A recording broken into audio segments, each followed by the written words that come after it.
A disabled person who views a disabled meter at part 75, Rio. There are two different interpretations of disability in this film, and they sort of contradict each other. Basically, Blue cannot fly. It is a consistent problem throughout the film because it makes it harder for him to travel and escape from danger. But then, spoiler alert, at the end, in a life or death situation, he's suddenly able to fly because he believes hard enough. Now, interpretation one is that he's clearly overcoming or curing his disability solely by trying hard enough and believing in himself.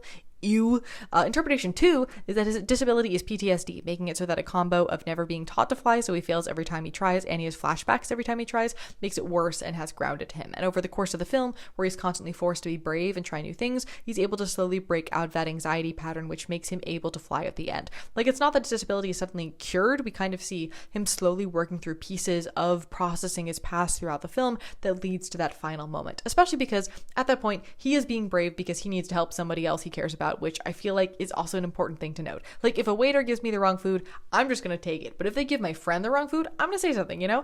I do think there is some narrative confusion in that it both equates flightlessness, aka disability, to uselessness in the script, but then we also see that he has different skills he had to learn to accommodate himself that become useful in different ways, and sometimes accommodating him did take extra time or energy, sometimes he couldn't catch up to his friends, but that is also a thing that happens for disabled people. And I think more or less it was almost exclusively the villains using that useless language, and his friends were pretty chill about his needs, so sometimes they did push him to do the scary thing. And it was a friendly, loving push that he also kind of wanted to happen, and you could tell. There was also weird halfway commentary about institutionalization, where we saw lots of the kidnapped and caged birds acting mad in various ways. That was never addressed, but yeah, I don't really see a major narrative issue, but I also understand how this narrative could potentially be perceived as the slightly different one that causes harm to disabled people, if that makes sense. So I'm kind of give or take on this one.